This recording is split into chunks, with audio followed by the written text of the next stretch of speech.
Vamos lá todos, bom, a gente vai aqui fazer mais um vídeo agora, exatamente sobre as dificuldades do texto bíblico. Nós vamos ler aqui, então, um texto muito interessante, que é o texto de Gênesis. Isso mesmo, nós estamos lendo o texto de Gênesis e vamos ler praticamente o Tanakh, que é o Antigo Testamento Hebraico, aqui todinho, né? Vamos ler, então, Gênesis capítulo 1, verso de número 21. Para ver exatamente o que está acontecendo aqui. Será que a Bíblia diz sobre os dinossauros? Né? Uma pergunta que eu já vi muito por aí. Será que a Bíblia fala dos dinossauros? É verdade? Então, as pessoas acham que, por ter a nossa linguagem hoje,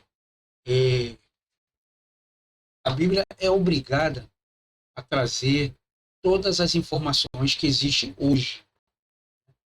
Bom, existem vários aspectos aí que a gente tem que entender que nem tudo que falamos hoje é exatamente o que teria que ter antes. Como, por exemplo, assim, mas como é que Noé colocou todos os animais na Terra se existem bilhões e bilhões de espécies? Como é que caberia aqueles animais dentro da arca? Bom, nós temos que entender que, na época de Gênesis, os animais estavam se desenvolvendo. Deus estava fazendo a criação, certo?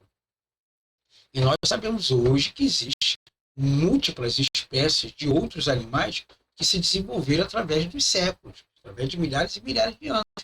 Isto não quer dizer que aqueles animais não existiam na época de Noé. Claro que não. Então as pessoas tentam pegar a Bíblia hoje como se ela fosse o acontecimento de ontem, da semana passada, que não é verdade. Então você vê aqui, Gênesis capítulo 1, verso 21. Nós temos a expressão et tanimi hagelot, né? Os animais marinhos, os grandes. Então, quando a gente fala de baleia, que são animais enormes, chegam a pesar aí praticamente entre 15 a 30 toneladas, são animais enormes, como os gorilas, né? E então, será que ele falaria do Tiranossauro Rex aqui? Não, mas a Bíblia não fala de Tiranossauro Rex. Sim, mas ela não fala de Tiranossauro Rex, mas ela fala dos grandes animais selvagens. E isso não quer dizer que o Tiranossauro Rex não existiria naquela época. O camarada, quando lê o texto, ou que ele quer deturpar a interpretação bíblica, ele quer ver escrito lá, e Deus fez o Tiranossauro Rex. Não, Tiranossauro Rex é uma palavra científica da nossa era agora. Não é antiga como o hebraico. Então não adianta você pegar um texto de agora, uma linguagem de agora, e querer enxertar isso dentro da Bíblia que tem milhares e milhares de anos antes da época cristã. São expressões diferentes.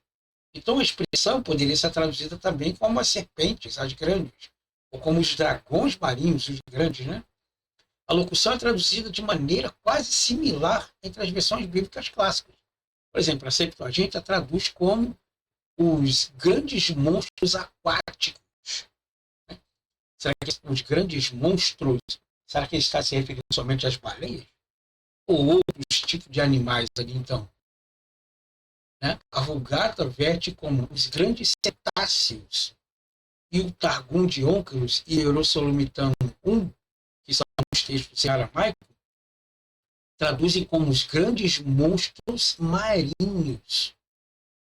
Então, como não é possível saber com certeza quais seriam tais animais do mar, né? Então nós temos que traduzir apenas como animais marinhos, sendo que os dicionários de hebraico bíblico definem normalmente como monstros marinhos, dragões marinhos, serpentes marinhas. Ele faz uma classificação de coletivo, entendeu?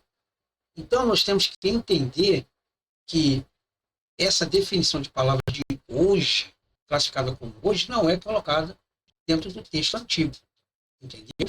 É muito diferente isso aí.